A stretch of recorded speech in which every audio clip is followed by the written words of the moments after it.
Merci beaucoup, Christophe. Donc, maintenant, c'est vous qui avez la parole. Il y a un micro à votre disposition.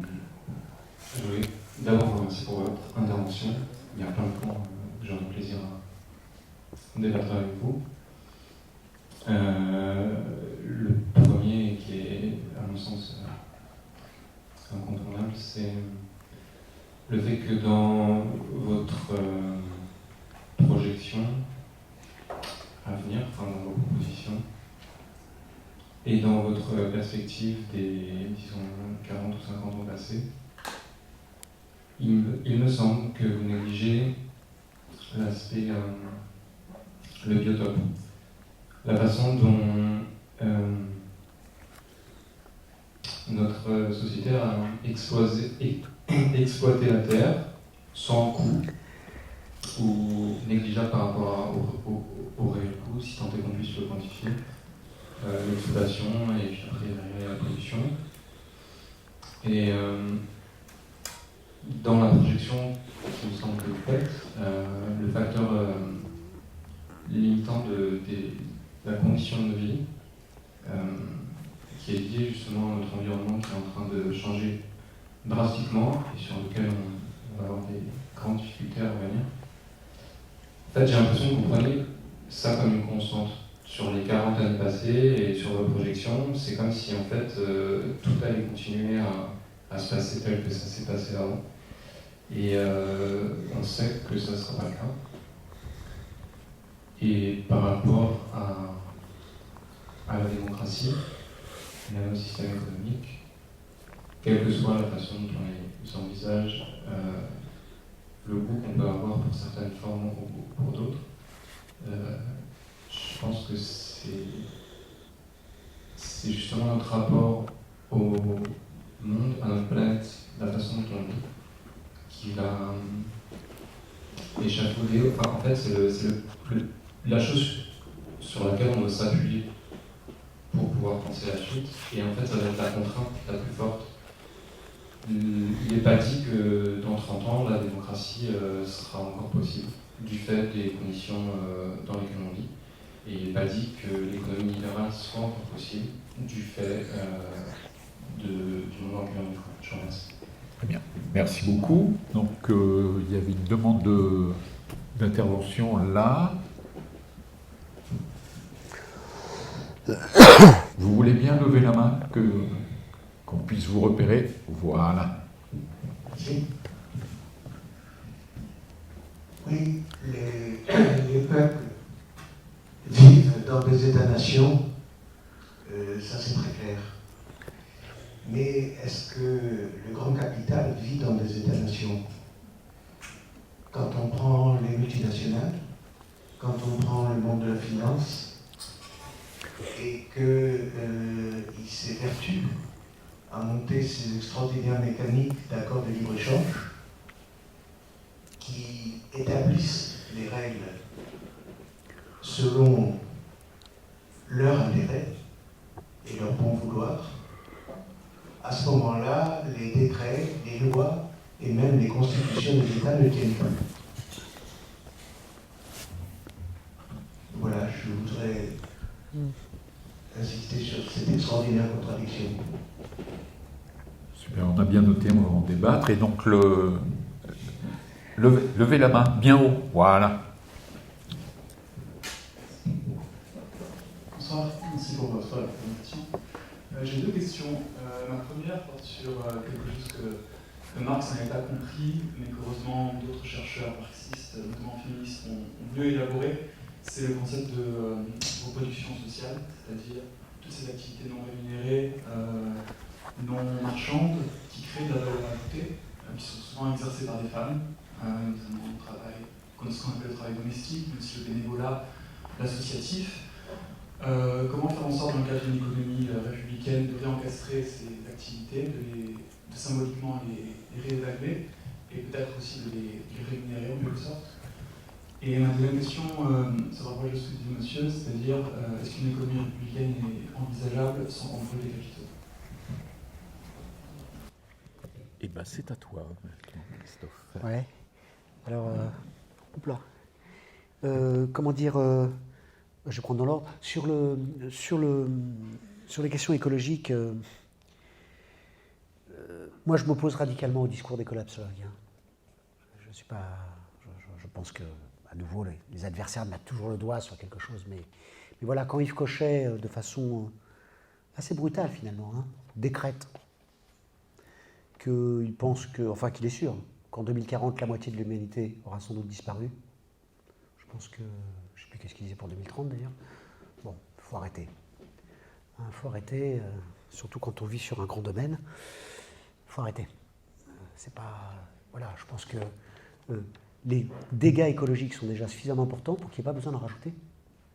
On n'a pas besoin de faire peur aux enfants, de tétaniser les enfants, parce que le problème c'est que la peur, ça tétanise, ça ne permet pas d'avancer. D'accord ? Et donc il y a un discours de la peur qui, à mon avis, de mon point de vue, est totalement contre-productif. Et donc si on prend les dossiers un par un, et je répète, les dossiers sont différents, on estime qu'il n'y a que 15% des pertes de biodiversité qui sont liées au réchauffement climatique. Donc la biodiversité, c'est important. Le réchauffement climatique, c'est important. Moi, je me suis attardé sur le réchauffement climatique parce que c'est quand même le principal défi. Et je pense que c'est ce que vous aviez compris en tête quand vous disiez les problèmes de conditions d'existence même de l'humanité. Moi, je lis les rapports du GIEC. D'accord ? Le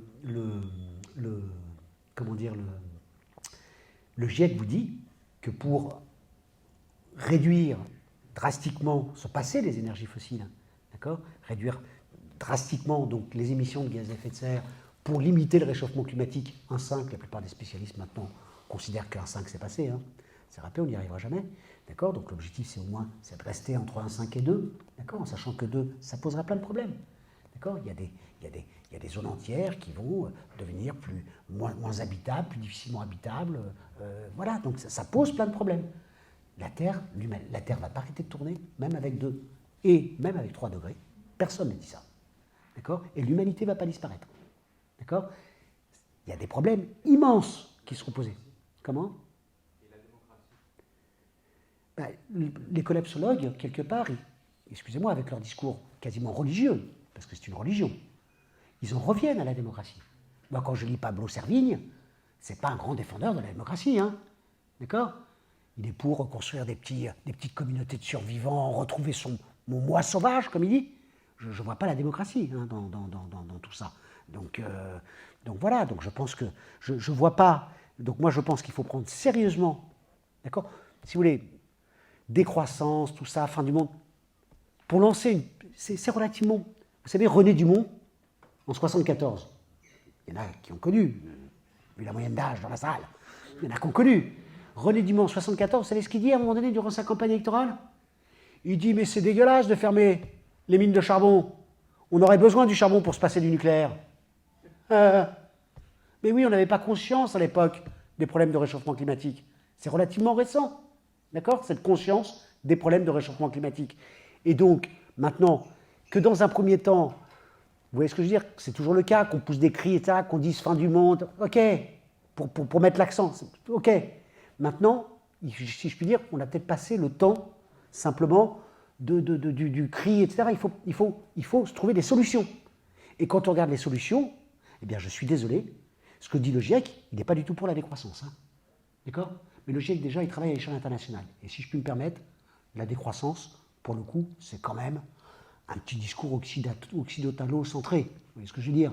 Vous n'allez pas prôner la décroissance pour les 4/5 de l'humanité qui est dans le besoin, ou les 3/5 qui vit... Vous voyez ce que je veux dire ? C'est indécent. Vous n'allez pas... Et c'est d'autant plus indécent. Il faut savoir que l'Afrique, en moyenne, émet 4 fois plus de gaz à effet de serre par PIB, par point de PIB, qu'un pays comme la France. Pourquoi ? Parce qu'en Afrique, on recourt encore beaucoup à l'écobuage, par exemple. On recourt beaucoup. Il faut savoir que l'Afrique, 50% de son énergie primaire, c'est des énergies renouvelables. Vous allez me dire, monsieur, c'est cool l'Afrique. Non, mais les énergies renouvelables, c'est le bois qu'on brûle. C'est classé dans les énergies renouvelables, puisque le bois se régénère. Vous voyez ce que je veux dire ? Il y a énergie renouvelable et énergie renouvelable. Vous voyez ce que je veux dire ? C'est pas bon du tout pour la planète, ces feux-là. Donc, ce que montrent par exemple les travaux du GIEC, c'est que un des enjeux, parce que pour résoudre les problèmes de réchauffement climatique, tout le monde est d'accord, là, c'est l'équation, c'est ce qu'on appelle l'équation de Kaya, pour vous voyez un peu, c'est le nom d'un KYK, c'est le nom d'un économiste japonais qui a sorti le truc. Bon, bref. Mais en fait, tout le monde est d'accord pour dire qu'il y a 4 variables sur lesquelles on peut intervenir. La population, la production, le PIB, le découplage, enfin l'intensité énergétique du PIB, combien on utilise d'énergie pour produire, et quatrième variable, l'intensité carbone de l'énergie. Première variable, la population. Je vous la fais courte. Dans tous les pays du monde, sur toute la planète, la transition démographique est effectuée. D'accord? Au nord, au sud. Il n'y a qu'une seule exception, qu'il ne faut pas nier, c'est l'Afrique. En Afrique, la transition démographique s'opère, mais avec retard. Donc le taux de fécondité moyen en Afrique, même s'il y a beaucoup de différences, quand on dit Afrique, on a l'impression que l'Afrique c'est... Non, il y a beaucoup de différences entre les pays africains, d'accord? Mais enfin, il n'empêche, le taux de fécondité moyen en Afrique, c'est 4 enfants par femme, 7 au Niger. D'accord? Mais le seul moyen pour accélérer la transition démographique, l'Afrique c'est aujourd'hui 1,5 milliard d'habitants, ça sera 2,5 milliards en 2050. Ce qui pose d'ailleurs des problèmes migratoires, qu'il ne faut pas nier, des pressions migratoires. L'Europe est bien placée pour le savoir, elle a fait émigrer une bonne partie de sa population, des Allemands, des Irlandais, etc., du 19e siècle jusqu'au début du 20e siècle, d'accord, aux États-Unis et ailleurs. Bon. Donc il y a des pressions migratoires. La migration, c'est une vraie question politique, il ne faut pas la nier, d'accord? Ça pose des problèmes, il ne faut pas le nier, d'accord? La question, c'est comment on y répond de façon progressiste, justement. Mais, comment dire, le seul moyen pour accélérer la transition démographique en Afrique, c'est le développement économique. Plus la richesse augmente, plus notamment on augmente le taux de scolarisation des jeunes filles, et on sait que ça a un impact considérable, le fait que le revenu du ménage augmente et que la scolarisation des jeunes filles augmente, eh bien c'est ce qui permet d'accélérer la transition démographique. Bon, très bien. Le PIB, moi, mon point de vue, c'est de dire, attention, je n'ai pas eu le temps de tout dire, il faut réorienter radicalement les productions. Bien sûr. Il faut réduire certaines productions, bien sûr. Ça, c'est la part de vérité que portent les décroissants, bien sûr. D'accord? Donc les abrutis qui roulent en Porsche Cayenne dans les centres-villes, stop. Bien sûr, ça n'a pas de sens. D'accord? C'est stop. Donc il faut réduire, bien entendu, un certain nombre. Mais attention, hein, quand vous regardez les études du CREDOC, c'est l'institut qui en France suit vous apercevez que faites la liste des productions qu'il y a à réduire. Faites-moi la liste. Vous allez voir que vous allez tout de suite buter. Hein. Ouais, les 4x4, ok, d'accord, bon, ça fastoche, hein, et après. Vous voyez ce que je veux dire? Ça bute assez vite. Hein. Et ça bute d'autant plus que, en fait, vous apercevez, quand vous regardez les études de CREDOC, à quel point il y a plein de besoins insatisfaits en France.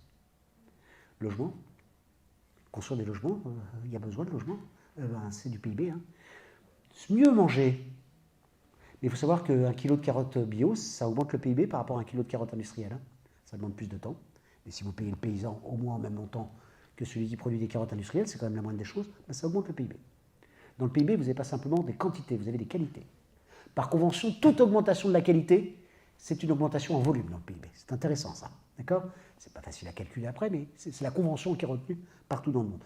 Donc je suis pour réorienter radicalement. Mais moi, je pense qu'on a besoin de plus de santé, plus d'éducation, plus de culture. Mais tout ça, un saltimbanque, dès lors qu'il est payé, il augmente le PIB, hein? Comme un enseignant, comme un policier, etc. D'accord? Dans tous les pays du monde. Donc l'enjeu, c'est de réorienter. Et après, les deux autres variables sur lesquelles il faut jouer, c'est, je vous dis, hein, réduire l'intensité énergétique du PIB, ça passe par la réorientation des productions, et ça tombe bien, globalement, une pièce de théâtre, un cours, tout ça, ça émet quand même relativement peu de GES, vous voyez ce que je veux dire, d'accord? Et par ailleurs, donc il faut réduire une part de consommation matérielle, je suis d'accord avec ça. Hein. C'est un désaccord que j'avais avec Jean Covici, que j'aime bien par ailleurs sur ce qu'il raconte sur le nucléaire, c'est qu'il a tendance systématiquement à confondre PIB et PIB matériel. D'ailleurs, il le dit lui-même. Il utilise les deux termes, production matérielle et PIB, comme synonyme. Mais non, mais ce n'est pas synonyme. Justement, ce n'est pas du tout synonyme.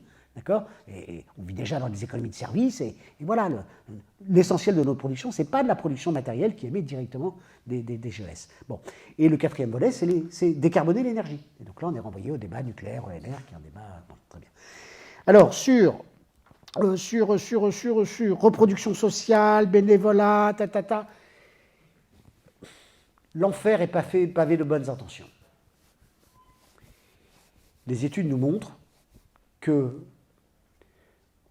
comment dire, enfin, ça c'est pas les études, on est en train de vivre quand même en direct, mais c'est une révolution anthropologique quasiment, la révolution de l'égalité homme-femme. D'accord? C'est pas encore gagné, je veux dire, mais enfin il y a quand même du progrès. Je veux dire, faut pas, c'est important quand même de tenir compte de ce progrès. Ben oui, sans parler du droit de vote, vous voyez, qui était relativement récent, enfin 45 en France, mais progrès en termes notamment de scolarisation quand même, hein. C'est quand même pas rien. D'accord? C'est-à-dire que les filles réussissent mieux à l'école parce qu'elles se battent, y compris, parce qu'elles subissent des discriminations. D'accord? Donc elles réussissent mieux à l'école, il y a plus de bachelières que de bacheliers. Il y a 30 ans, 80% des médecins dans les écoles de médecine, c'était des mecs, maintenant c'est que 75% des femmes. Même chose dans la magistrature, etc. Ça arrive dans les écoles d'ingénieurs, très bien, vous voyez ce que je veux dire. Bon. Et donc, y compris, pour le coup, il y a ce qu'on appelle un effet Noria, c'est-à-dire que les femmes, aujourd'hui, demain, auront des carrières meilleures que celles de leurs ancêtres, des années 30 glorieuses, etc., qui souvent étaient encore femmes au foyer, etc. Bon, très bien. Ok, ceci étant dit, je reviens aux études. Les études montrent qu'il y a une progression très très lente en matière de tâches domestiques. Le moins qu'on puisse dire, c'est qu'elle est lente. Hein, d'accord? C'est-à-dire que les hommes en foutent un peu plus chaque année, mais enfin, le moins qu'on puisse dire, c'est qu'on part de loin. Et qu'au rythme actuel, il faudra je ne sais pas combien de siècles pour qu'on soit à l'égalité. Vous voyez ce que je veux dire? Ce n'est pas satisfaisant. Très bien. Alors, est-ce qu'on peut répondre à ça en valorisant, par exemple dans le PIB, ce que demandent certains, en valorisant monétairement le travail domestique? L'enfer est pavé de bonnes intentions. On peut le faire. On peut sans aucun problème le faire. Il faut savoir que dans le PIB, on fait plein d'imputations. On fait vraiment plein, ce qu'on appelle des imputations, c'est-à-dire qu'on invente des trucs fictifs, mais pour montrer quelque chose qu'on juge important. Par exemple, on considère dans les comptes nationaux que ce sont les salariés qui reçoivent toutes les cotisations sociales. Salariés employeurs. Parce qu'on veut montrer, on veut exhiber que c'est du salaire.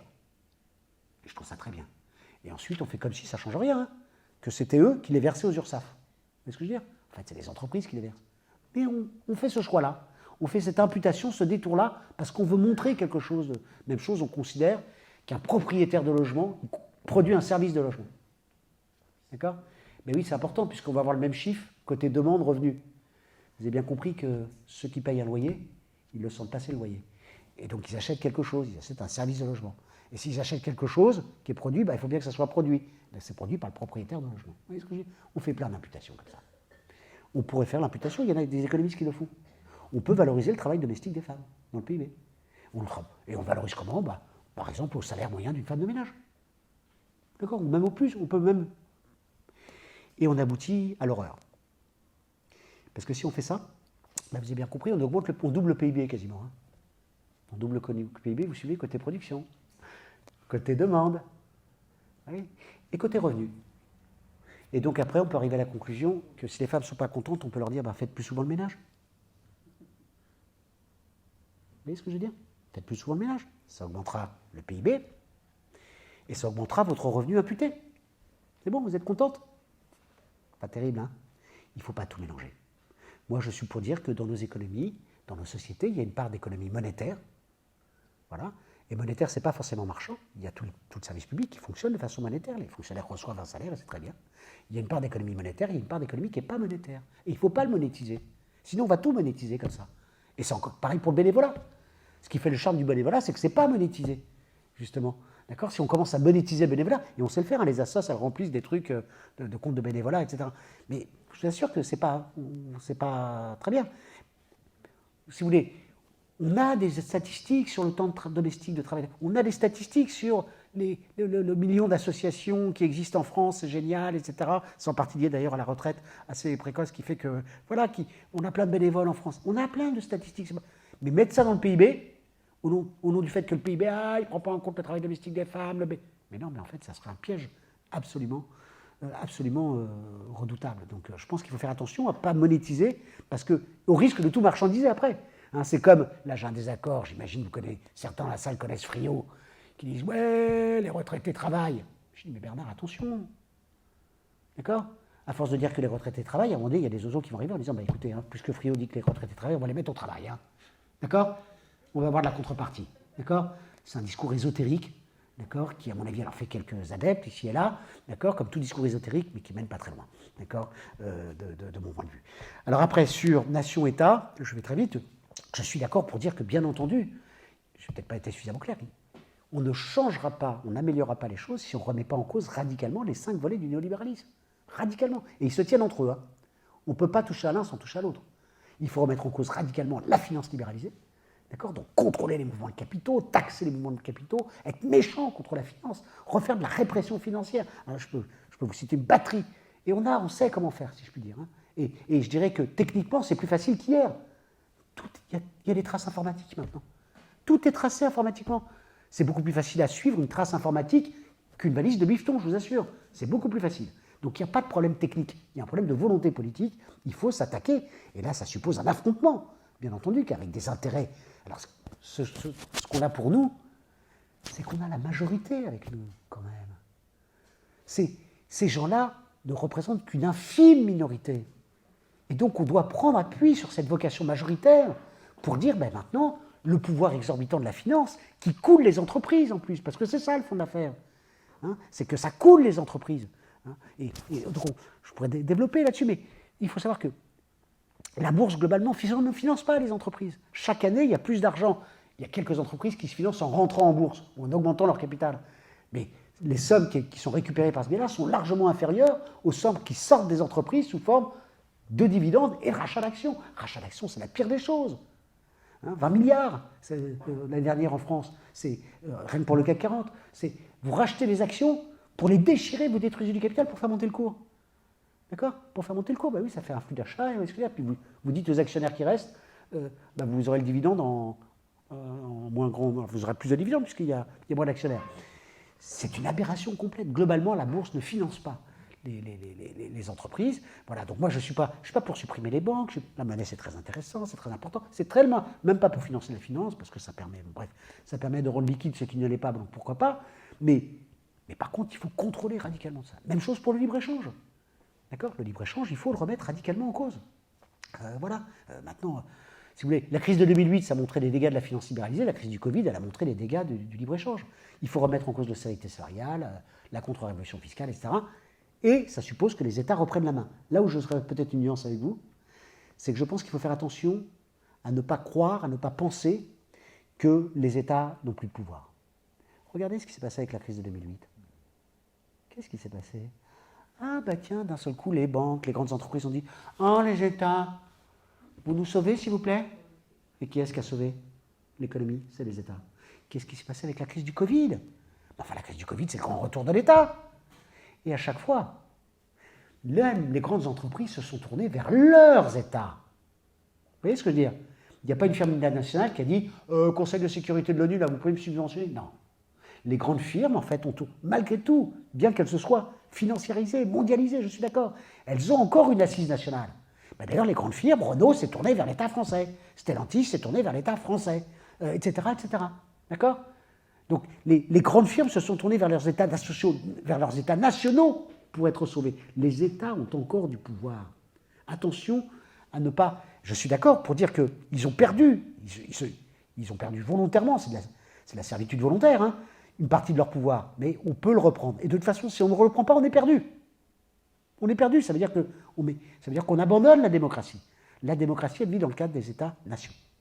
Je termine sur un point, l'auteur que j'avais oublié tout à l'heure, c'est Claude Didry. D'accord? Claude Didry, d'accord? D-I-D-R-Y, qui a sorti un livre qui s'appelle L'Institution du travail, qui fait l'éloge du salariat comme émancipation. J'avais oublié son nom, c'est pas bien.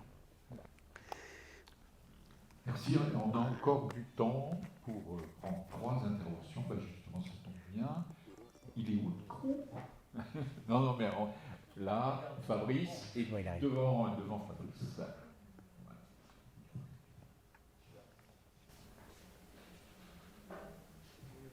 Oui, alors nous sommes dans une salle d'un grand poète qui est Léo Ferré, et dont je me rappelle une fameuse phrase où il dit le désespoir est la forme supérieure de la critique.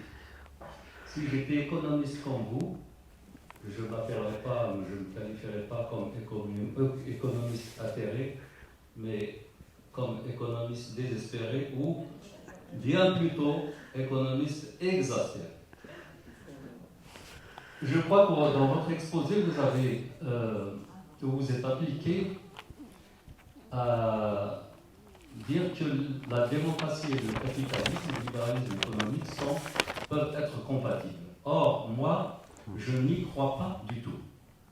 Du moins, si on prenait le raisonnement en se disant qu'il faut qu'il y ait un des deux qui s'adapte à l'autre. Jusqu'ici, la démocratie s'est adaptée au capitalisme. Donc, les conditions d'exercice et d'émergence, d'exercice et d'évolution de la démocratie, c'est fait à l'intérieur du libéralisme économique. C'est pour ça qu'elle porte en elle les empreintes du libéralisme économique. De la même façon, tout le monde s'en est aperçu aujourd'hui, comme l'écologie, on parle d'écologie parce que nous sommes passés à une étape cruciale où les préoccupations mondiales, c'est en termes écologiques, se posent en termes climatiques. Donc, tout le monde a bien compris que l'écologie est incompatible avec le libéralisme. Et il suffit de voir les chiffres et les faits. Il n'y a pas un seul jour où on n'a pas un documentaire qui montre vraiment la véracité de ce propos. Jusqu'ici, vous avez le capitalisme, il n'y a pas mieux que Marx, l'économiste Marx, qui a su le mettre totalement à nu. Donc il a démonté les mécanismes de son fonctionnement, comment il fonctionne, et dans son schéma, il a su replacer toutes les fonctions sociales à l'intérieur du schéma de valorisation du capital. Donc, évidemment, ça, c'est un bon sujet pour revenir là-dessus.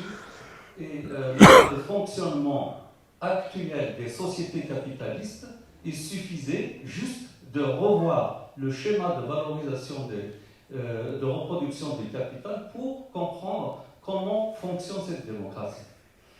C'est, à la limite, je prendrais comme juste un schéma qui est celui de l'œuf. À l'intérieur, avant de le casser, il y a du blanc et du jaune. Donc si vous essayez de les remuer, évidemment c'est le jaune qui domine, qui ressort. À mon avis, est-ce que c'est le capitalisme qui doit être adapté à la démocratie, c'est-à-dire définir un système démocratique? Parce que la démocratie ne se résume pas et ne se réduit pas à un bulletin de vote. Ça, c'est totalement faux. Et parce qu'on ne sait pas, du coup, les capacités du capitalisme et du libéralisme d'influence. On a vu comment on la fabrique des opinions, on la fabrique. Au jour d'aujourd'hui, avec la finance, on peut fabriquer un candidat et le faire passer, financer une campagne et puis la gagner. On sait comment tout ça se passe. Et donc, dire que nous sommes dans un système de transparence, parce que la démocratie doit s'exercer de façon totalement transparente, avec la participation, c'est-à-dire la possibilité donnée aux citoyens de participer à la gestion de leur... Si vous voyez, je prends juste un exemple. Oui, et ce sera le dernier, parce que je pense qu'on a... Attendez, si vous me permettez. Je pense qu'on a assez bien compris ce que vous voulez dire, donc on va prendre votre exemple, et puis après on fera circuler la parole. Merci. Moi, par exemple, c'est à travers la mise en œuvre de politiques publiques que je vois parfaitement comment fonctionne la démocratie. Et c'est ça qui me renseigne sur le fonctionnement de la démocratie. Évidemment, l'idéal, en tout cas, et c'est là ma question, est-ce qu'il ne serait pas d'abord commencer par définir le cadre démocratique dans lequel peut venir s'incruster le système, je dirais, d'entreprise, parce que libéralisme, c'est pas un mot qui nous convient. Voilà. Merci beaucoup, monsieur. Fabrice, lève...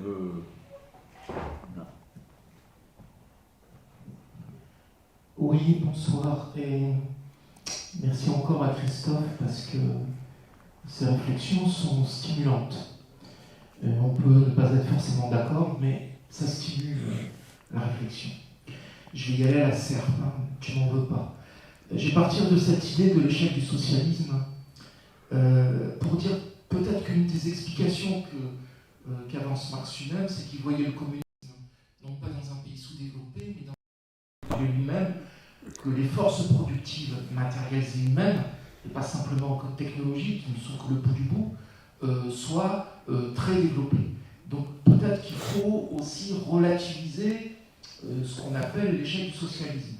Par ailleurs, pour rebondir sur la question précédente, Marx avait vu, enfin pour moi ça m'a vraiment égayé entre guillemets, à quel point la logique du capital pouvait inverser sa logique d'accumulation primitive. Je veux dire par là que la logique de l'argent passe devant toute logique productive, et c'est la situation qu'on vit avec le système de la mondialisation, qu'on peut appeler financiarisation. Deuxièmement, sur l'école,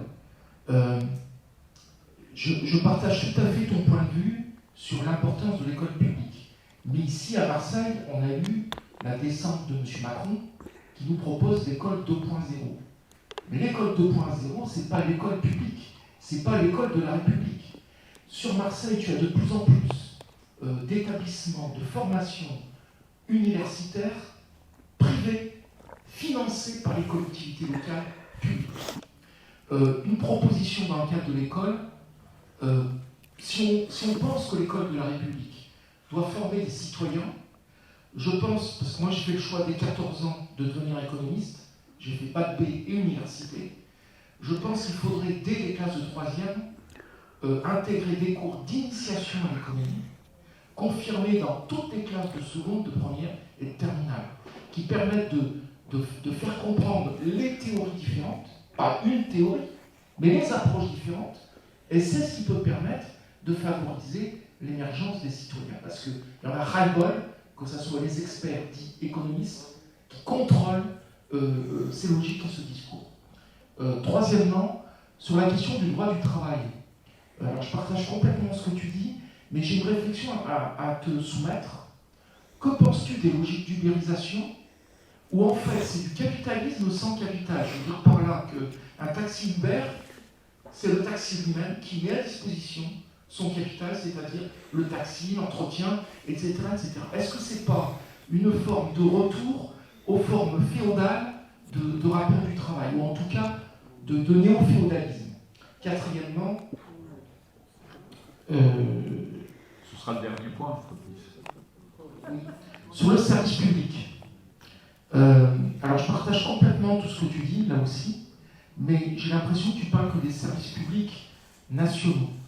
Et aujourd'hui, moi qui travaille en métropole, je peux te dire qu'il y a une grande souffrance de la part des personnels qui subissent ces logiques métropolitaines.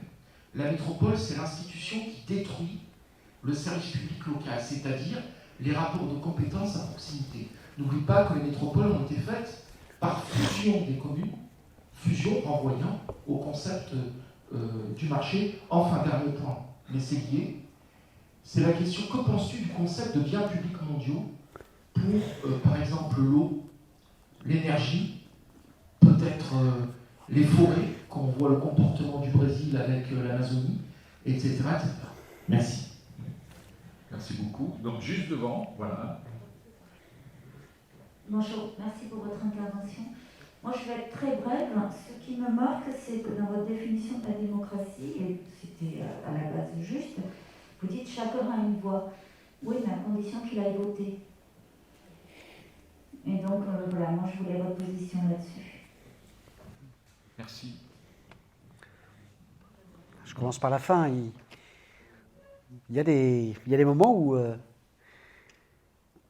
il y a eu un moment dans l'histoire récente de France, 2005, où le taux de participation des ouvriers et des employés était quasiment supérieur à celui des cadres.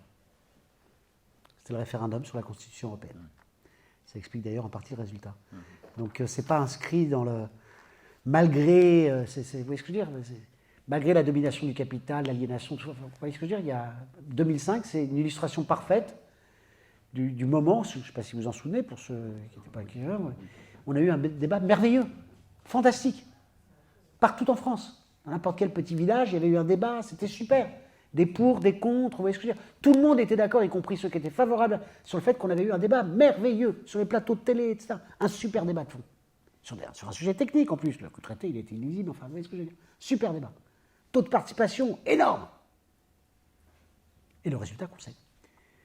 Là, je pense que, si vous voulez, il ne faut pas confondre, il ne faut pas... Je pense que, bien sûr qu'il y a plein de choses à revoir dans notre système, la présidentialisation complètement branzingue qu'on subit en France, qui est complètement dingue. Voilà, donc, avec un président qui a un hubris complètement fou, enfin, bon, très bien. Mais il ne faut pas confondre quand même la critique des formes de la démocratie, qui doit être faite, avec la critique de la démocratie elle-même. Le principe démocratique, c'est quand même le levier dont le peuple, y compris, dispose pour exprimer ses désirs. Et sincèrement, j'ai l'impression que souvent, dans une certaine posture, à défaut d'avoir réussi à construire une alternative politique qui soit crédible, le moins qu'on puisse dire, c'est qu'en France, on a du mal en ce moment, vous voyez ce que je veux dire? Je ne vous fais pas un grand dessin sur l'état de décomposition dans lequel on est, d'accord, en partie. À défaut d'avoir ça, vous voyez ce que je veux dire, être balayé devant sa porte. Sur pourquoi on en est arrivé là? On dit, oui, c'est la faute à la démocratie elle-même. C'est un peu fastoche, hein. C'est un peu fastoche et c'est dangereux. C'est dangereux. Et donc j'insiste sur un point, de mon point de vue. Bien sûr que la démocratie, elle est plurielle. Il y a des formes de démocratie. Il y a plusieurs formes de démocratie. Il y a la démocratie locale, il y a la démocratie participative, il y a la démocratie dans une assoce, etc., etc., très bien. Mais la démocratie la plus radicale, c'est la démocratie représentative, pour moi. Pourquoi? D'abord, c'est elle qui pose le principe une personne, une voix. D'accord? Ça ne se discute pas. Alors qu'on sait que dans n'importe quel AG, je ne sais pas quoi, etc., il n'y a pas de périmètre défini, il n'y a pas de... Vous voyez ce que je veux dire? C'est pas simple. D'accord? Le principe une personne, une voix. Ça, c'est posé... Voilà. Dans l'isoloir, on ne compte que pour un, c'est une règle. D'accord? J'ai connu des associations où c'était bizarre, hein, la direction était élue en moitié par des membres fondateurs, puis une partie par... Bizarre. Il y a des formations qui recourent maintenant au tirage au sort.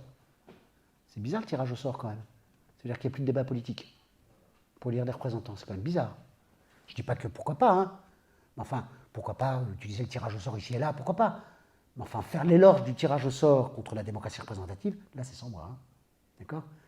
Le tirage au sort, il n'y a plus de débat pour élire les représentants. C'est pas possible pour moi. Moi, j'aime bien le débat. Démocratie représentative, on ne nie pas la question du pouvoir. On l'affronte. On dit qu'on élit des représentants parce qu'il y a besoin, le pouvoir, il y en a besoin. Il ne faut pas nier le fait, on sait que le pouvoir, ça peut conduire au pire. Et les anards nous apprennent beaucoup là-dessus. Moi, je suis pour partir du principe qu'il faut tout pour faire un monde. Y compris les anarchistes avec lesquels je ne suis pas d'accord. Parce qu'ils critiquent le pouvoir.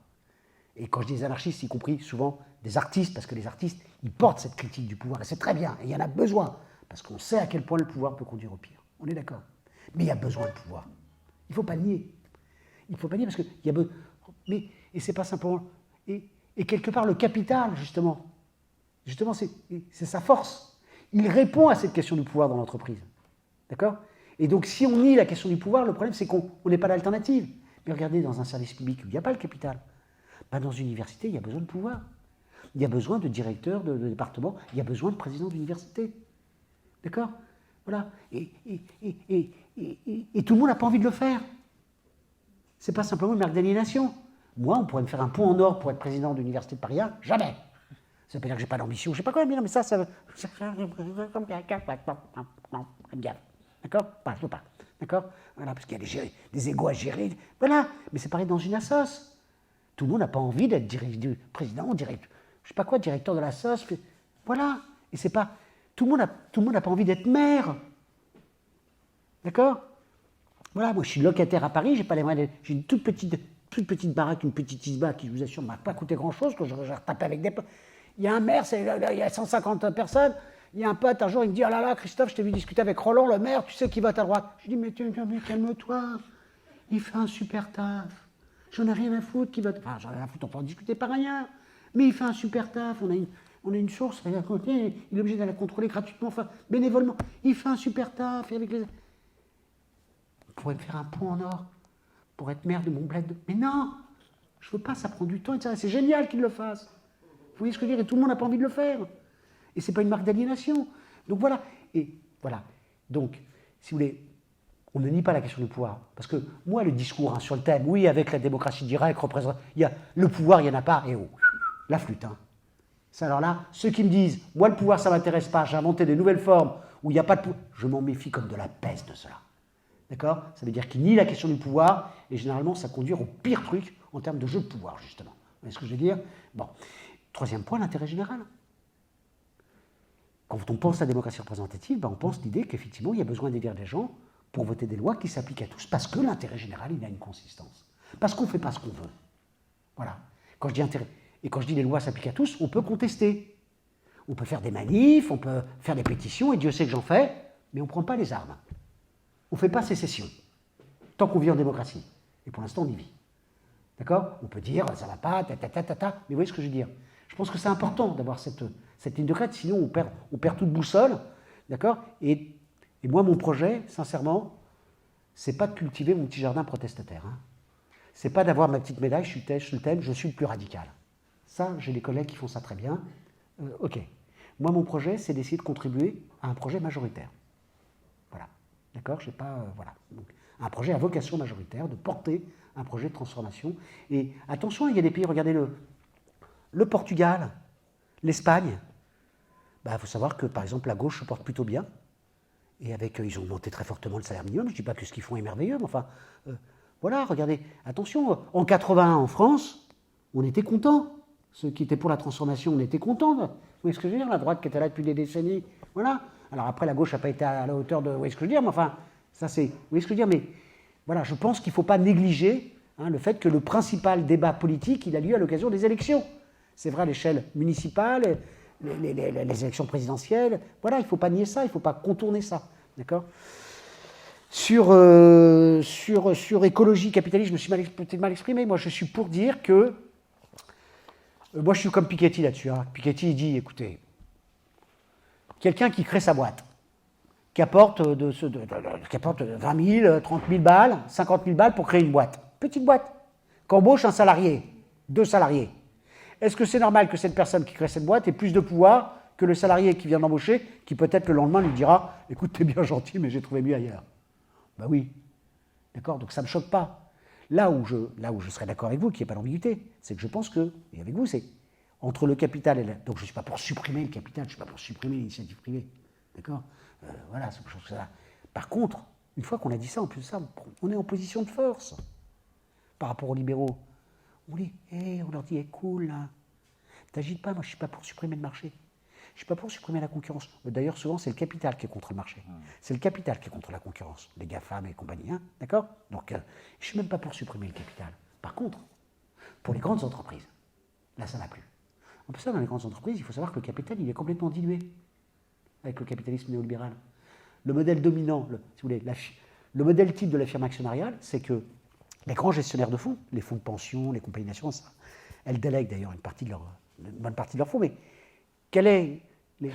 ceux qui gèrent les fonds des compagnies d'assurance, des fonds de pension, c'est leur modèle.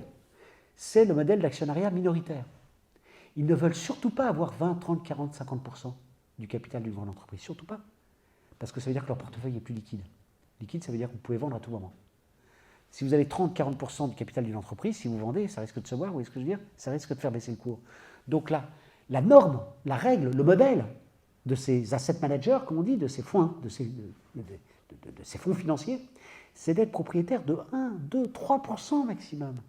Et souvent de 0,1% de milliers d'entreprises. Comme ça, votre portefeuille est liquide.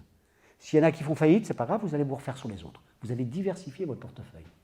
Mais pour le coup, vous ne connaissez rien à l'entreprise. Et donc, qu'est-ce que vous faites à l'entreprise? Vous lui imposez des normes de gestion, simplement. Des normes de gestion financière. Des tableaux Excel. Sur le thème, les dividendes, là, combien? L'augmentation du cours, là, combien? On n'en a rien à foutre de ce qui se passe dans la boîte. On n'en a rien à foutre, d'ailleurs. Si vous n'utilisez pas bien le tableau Excel, enfin les bonnes normes, là, on va voir ailleurs. Ces gens-là ne connaissent pas l'entreprise. Ils sont contre-fous, quelque part, de l'entreprise. Et donc, c'est à nous, on est en position de force, décidément. C'est à nous de réhabiliter l'entreprise comme objet collectif, comme espace de production collective, avec un collectif de travail, dans lequel il y a des conflits, mais il y a aussi de la coopération, contre la finance, et contre ceux qui les servent, c'est-à-dire souvent les très hauts cadres, les hauts dirigeants de ces entreprises, qui sont eux-mêmes intéressés, parce que maintenant, ils sont à fond actionnaires. Voilà, je pense que là, on a une force. On a une force énorme. Mais donc, oui, c'est la démocratie qui doit primer. Ce n'est pas le capital. On est d'accord là-dessus. Hein, c'est-à-dire que moi, je ne suis pas pour supprimer le capital. Par contre, ce que je suis pour dire, et donc on est en position de... Ça veut dire que c'est qui va s'opposer au fait que c'est la démocratie qui doit primer? Vous discutez avec un patron du CAC 40 ou un ultralibéral, et vous lui dites, écoutez, cool, moi je ne suis pas pour supprimer le capital, tranquille. Mais maintenant, je vous renvoie, je vous pose une question. Vous êtes d'accord pour dire que c'est la démocratie qui doit primer en tout domaine? Votre interlocuteur est très gêné là. Ben, c'est une position de force. Parce qu'il ne peut pas soutenir, ou difficilement soutenir, que c'est pas la démocratie qui doit primer, c'est les marchés financiers mondialisés, etc. C'est pas soutenable. Vous voyez ce que je veux dire? Donc vous êtes en position de force pour gagner la partie, si je puis dire, la partie. C'est-à-dire convaincre les gens. Je parle de la partie politique. D'accord? Voilà, et je pense que c'est vraiment très important. Donc c'est la démocratie qui doit primer.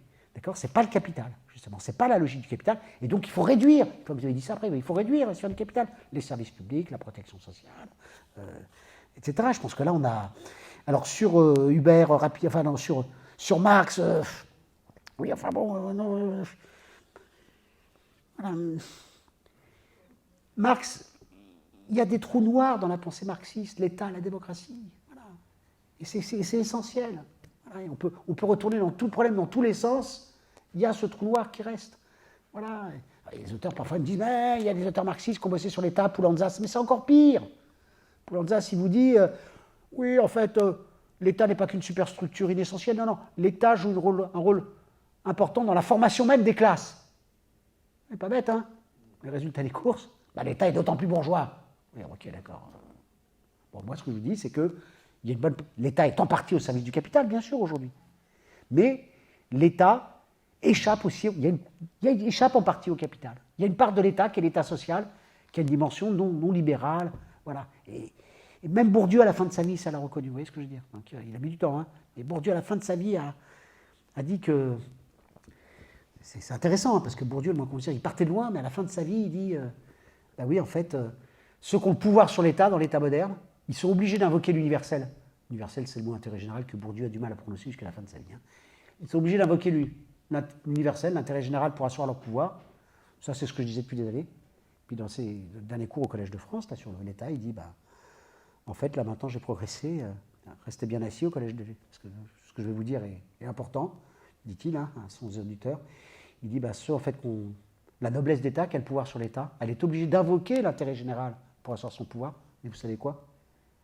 Bah, en fait, ce faisant, elle fait réellement progresser l'intérêt général. Là, il faut vraiment distribuer de l'Alka-Seltzer. Hein. Oui, parce que les gens ont mal à la tête, là, hein, parce que c'est pas ce qu'ils disaient avant. Hein. Et comment elle fait réellement progresser l'intérêt général? Bah, Bourdieu n'ira pas très loin. Mais enfin, il évoquera à l'occasion, dans des interviews, enfin, c'est pas une théorie, mais il dit protection sociale, service public, droit du travail, État social. Voilà. C'est-à-dire Bourdieu, et quelque part Bourdieu lui-même, alors qu'il partait de très loin, a compris que c'était autour de la question de l'intérêt général. Et regardez, on peut prendre les problèmes. J'ai eu un paragraphe qui s'appelle l'intérêt général existe, n'en déplaise aux ricaneurs. Les ricaneurs, c'est ceux, je les soupçonne de les avoir dans votre liste d'invités, qui, quand on prononce le mot intérêt général, j'évoque, je ne balance pas de nom. Quand on prononce le mot intérêt général, regardez, vous discutez avec un libéral. Vous lui dites, est-ce que l'intérêt général existe? Il n'est pas con, il n'y a pas de raison qu'il le soit. Il vous dit, bien sûr qu'il existe. Et il lui donne une réponse. L'intérêt général est réductible au jeu des intérêts particuliers. C'est une vraie réponse, avec laquelle je ne suis pas d'accord, mais c'est une réponse. Vous posez maintenant la question à un marxiste, à un penseur critique, parmi tous ceux que vous allez inviter prochainement. Vous lui dites, est-ce que l'intérêt général existe? Ben, vous savez ce qu'il va... D'abord, il va être gêné, généralement. Il va regarder s'il n'est pas enregistré. Puis il va dire, ouais, l'intérêt général, en fait, c'est un argument avancé par les dominants pour asseoir leur pouvoir. En fait, c'est l'intérêt des dominants. C'est ça qu'il va vous dire. Eh bien, moi, ce que je dis, c'est que, contre y compris l'intérêt des dominants et le pouvoir des dominants, il faut porter l'intérêt général. L'intérêt général, qui n'est pas une nature, hein. C'est pas naturel, l'intérêt général. C'est une construction politique. Bah, en démocratie, l'intérêt général, c'est donné par quoi? Bah, le contenu de la loi. La loi, elle est prise au nom de l'intérêt général. Donc ça peut changer. On peut dire, au nom de l'intérêt général, on va plutôt améliorer les retraites. On peut dire, si les citoyens décident, pourquoi pas, au nom de l'intérêt général, on va baisser les retraites. Bon, je ne suis pas d'accord, mais vous voyez ce que je veux dire.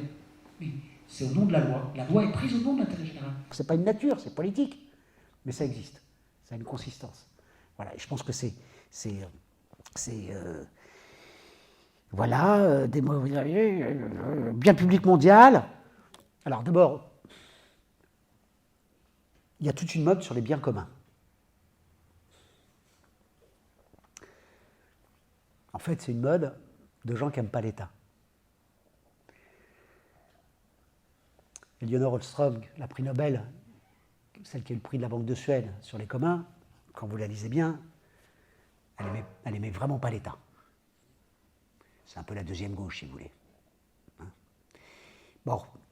Et donc, il y a des auteurs qui font l'éloge des communs contre le capital, mais aussi contre l'État. Et qui vous disent, oui, l'eau, ça doit être un bien commun. Ben moi, je dis non. Désolé. Les biens communs, ça existe. Bien commun, c'est des citoyens, y compris d'un point de vue juridique, ça a du sens. Il faut savoir que... Enfin, je termine la phrase. C'est des citoyens qui s'assemblent pour gérer en commun quelque chose, une ressource, je ne sais pas quoi, une pêcherie, très bien. Y compris historiquement, il faut savoir que, par exemple en France, au moment de la Révolution française, pour lutter contre le retour à l'Ancien Régime, on a dit il y a d'un côté l'intérêt général et de l'autre côté les intérêts particuliers. Et entre les deux, on ne veut rien voir d'autre. D'accord? Et donc on a interdit les corporations. Et donc, très bien, mais on était trop loin. À partir de la fin du 19e, on a dit bon, allez, cool, la République s'installe, on peut concevoir contre l'intérêt général que porte l'État et les intérêts particuliers, il y a des choses intermédiaires, c'est des intérêts collectifs, des membres associés. Et donc on a reconnu les syndicats, les coopératives, les mutuelles, c'est très bien. D'accord? Les syndicats, une association, c'est les intérêts, ça porte les intérêts communs des membres associés, quelle que soit sa vocation de l'association, c'est très bien. L'association de boulistes, de défense de je ne sais pas quoi, très bien, c'est bien. Mais c'est contractuel. On est libre d'adhérer à une association. Et donc l'eau, pour reprendre cet exemple, ce n'est pas un bien commun. Parce que l'eau, je suis désolé, ce n'est pas parce que vous êtes dans un village où il y a une rivière qui coule que vous allez en faire ce que vous voulez, ça ne va pas à la tête. Ça coule en aval après. Ça concerne l'intérêt général de la société. Et puis entre nous, vous qui vivez pas, enfin qui vivez dans une grande ville, Marseille, vous avez envie, vous, que l'eau soit un bien commun, géré par les usagers? Regardez-moi dans les yeux. Vous avez envie de passer vos soirées à aller discuter égouts et canalisation? Mais oh, vous êtes comme moi, vous n'avez pas du tout envie quand ça coule bien. D'autant que ça demande des compétences par ailleurs. Hein. Mais non, voilà. Alors souvent on me cite l'exemple de Naples. Ouais, Naples, l'eau était un bien commun. Mais non, mais à Naples, les services publics étaient complètement corrompus. Donc à un moment donné, les citoyens ont dit on veut avoir notre regard. Ok, mais depuis c'est devenu municipal. Hein. D'accord? Quand la mairie de Paris a décidé de municipaliser l'eau, celle qui a géré ça d'ailleurs, qui était à fond écolo, bien commun et tout, je connaissais bien, elle m'a dit, on s'est vu après, elle m'a dit, elle a écrit dans un bouquin d'ailleurs, elle m'a dit, bon Christophe, en fait, j'ai essayé à fond de promouvoir des associations des usagers, mais en fait il y a des personnes. Mais oui, qui va s'investir à fond, sauf de quelques gens, enfin quelques personnes, mais qui représentent qu'eux-mêmes. Mais cher, attention aux oiseaux qui en plus de ça disent « Ouais, moi je représente les usagers de l'eau. » Oui, d'accord, non. D'accord? Entre le leader autoproclamé d'une association qui se proclame, je ne sais pas quoi, et puis celui qui a été élu, bah, j'accorde plus de pouvoir à celui qui a été élu. Donc je pense qu'à tous les niveaux, il faut associer les citoyens. Il faut faire des réunions de démocratie participative, des réunions de carte. Mais je ne dis pas ça, ce n'est pas méprisant du tout, je pense que c'est très important.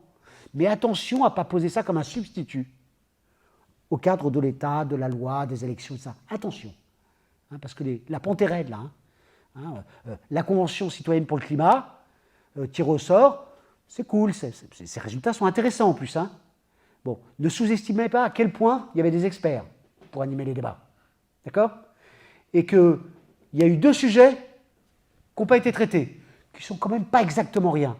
La taxe carbone, est-ce qu'il en faut ou pas? Et puis le nucléaire.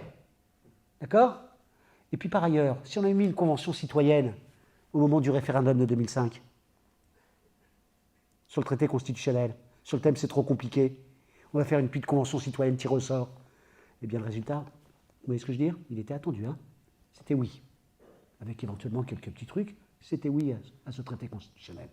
Hein, donc attention à la délégation, hein, avec des formes pseudo. Donc je reviens sur, il y a la petite mode des communs, qui est en fait, pour une partie, opposée à l'État. Et alors, il y en a qui disent, il y en a qui sont contre la notion de bien public mondial, sur le thème, il faut que ça soit des biens communs mondiaux. Alors là, je dis ça parce que c'est un truc, y compris quelques économistes atterrés qui soutiennent ça. Mais là, je dis, là, c'est n'importe quoi. On ne va pas répondre aux défis climatiques simplement avec des associations, enfin, sérieux. Enfin, et ça met en jeu des investissements colossaux, enfin, des politiques énergétiques, qu'on soit pour les ENR ou aussi pour le nucléaire, peu importe. Dans tous les cas, les enjeux climatiques demandent des investissements colossaux, des investissements publics. On ne va pas gérer les problèmes de gaz à effet de serre simplement par... Je dis les assos, c'est utile. Hein. Donc moi, je suis pour qu'il y ait... Alors, biens publics mondiaux, le problème, c'est attention. Hein, attention, je pense que ça a du bon, ça va dans le bon sens. Déjà, c'est pas bien commun mondiaux, donc c'est bien public, ça me rassure. Voilà. Après, mondial, il faut faire attention. Le problème, c'est qu'on sait que c'est difficile, quoi. Hein. C'est-à-dire que c'est difficile parce que ceux qui ont la puissance publique, ce sont les États. Hein, donc je pense qu'effectivement, c'est bien de dire, si vous voulez, après il faut être concret, si vous voulez, quand vous regardez les travaux du GIEC, etc., bon, il faut faire des investissements massifs. Les investissements massifs, ce n'est pas l'ONU qui va les faire. Vous voyez ce que je veux dire ? Il n'y a pas de gouvernement mondial, il n'y a pas de budget mondial. Donc c'est les États forcément qui vont le faire. J'arrête là. Parce que madame, dernière fois... On prend une dernière... Parce que là, on a explosé le... Ah bah alors... Mais on va prendre votre intervention, ce sera la dernière. Voilà. Et après... Allez-y, madame. Est-ce qu'il y a un micro ? Micro. Non, c'est pas grave. Moi, j'ai un petit problème, un problème de définition. Parce que... Là. Vous voyez, on avait déjà rangé les micros. En fait, moi, je suppose que j'ai juste un problème de définition, parce que moi, typiquement, quand j'envisage l'idée de l'eau comme un bien commun, visiblement, vous parlez d'un bien public. Pour moi, c'est la même chose. C'est-à-dire quelque chose qui n'est pas marchandisable, qui ne doit pas tomber dans l'escarcelle du privé, et qui doit être accessible à tout le monde, dans les mêmes conditions, au même prix, etc. Et voilà. Alors, c'est pour ça que moi, typiquement, je mettrais dans les biens communs tout ce qui est à la limite, l'énergie, l'eau, la forêt, l'école, l'hôpital, etc. Mais alors, il y a peut-être un problème. Quelle est la différence entre commun, pour vous, et commun et public, etc. Si vous voulez, le problème, c'est que si vous voulez, il y a des auteurs qui disent le public, c'est bureaucratique, c'est l'État. Puis en plus, l'État, c'est devenu néolibéral au service du néolibéralisme, et donc il faut que ça soit commun, géré par des assos. Et donc ils opposent commun et public. Vous voyez ce que je veux dire ? Et moi, ce que je dis, c'est que soit on dit public et commun, c'est la même chose, c'est synonyme. Bon, dans ces cas-là, c'est public, donc ça ne pose pas de problème, vous voyez ce que je veux dire ? Mais je pense qu'il faut... je pense que c'est plus intéressant de dire que... Ça n'empêche pas dans le langage courant de dire que... de dire bien commun pour dire bien public, ça c'est pas, vous voyez ce que je veux dire, après c'est pas gênant. Hein. Donc il y a plein de gens qui utilisent le terme de commun comme vous, sur le thème, il faut que ça soit, pour mettre l'accent sur le fait qu'effectivement c'est pas marchandisable. Et donc c'est très bien ça, et donc c'est public, et donc il n'y a pas de problème, vous voyez ce que je veux dire. Mais ceci étant dit, après quand on creuse, justement, quand on gratte, il y a ce débat-là qu'il ne faut pas nier, qui est que c'est vrai qu'il y a certaines activités qui, moi je pense, doivent être prises en charge par des assos, vous voyez ce que je veux dire, par des associations, etc. C'est très bien. L'État ne peut pas tout faire. Enfin, il faut laisser la société respirer. Vous voyez, il peut y avoir des coopératives pour produire des biens. Voilà, il y a ceux qui s'étaient battus sur, comment on appelle ça, sur le thé, là, non, comment ? Voilà. Il y a eu cette bataille. Ils sont où ? Voilà. Il y a eu cette bataille très belle. Donc ça, c'est une coopérative, vous voyez ce que je veux dire ? Les coopératives, ce n'est pas public. Elle peut être soutenue publiquement, etc., mais ce n'est pas public, vous voyez ce que je veux dire. Et donc, je pense qu'il faut... Pour moi, il y a le privé capital, etc., à qui il faut laisser une petite marge, vous voyez ce que je veux dire. Il y a le commun, entendu au sens d'économie sociale et solidaire, et c'est très bien, et c'est très utile, et c'est très précieux. Mais il ne faut pas que ça soit posé en remplacement du public. Vous voyez ce que je veux dire. C'est un peu ça, les trois termes, un peu. On parle de tiers secteur aussi. Économie sociale et solidaire, tout ça, voilà, c'est... Vous voyez, ça porte bien son nom pour le coup, tiers secteur. C'est ni le capital, ni le public. Et c'est très bien. C'est très bien si ça n'a pas vocation à cannibaliser, parce que, si vous voulez, ces dernières années, hein, il y a eu tout un mouvement sur le thème « on confie au tiers secteur », puis en fait, finalement, c'est confié au capital. Hein. Vous voyez ce que je veux dire ? On délègue certains services publics au tiers secteur, et puis en fait, c'est l'antichambre pour le confier au capital. D'accord ? Tout le secteur, la dépendance notamment. Hein. Très bien, ce sera le mot de la fin et on va remercier encore une fois Christophe. Merci à vous. Merci à vous. Un grand merci à toute l'équipe du Tourski qui nous accueille et qui assure toute la logistique, la régie, le son, la lumière. Et puis un grand merci à vous pour vos interventions, ce fut passionnant. À très bientôt. Merci à vous.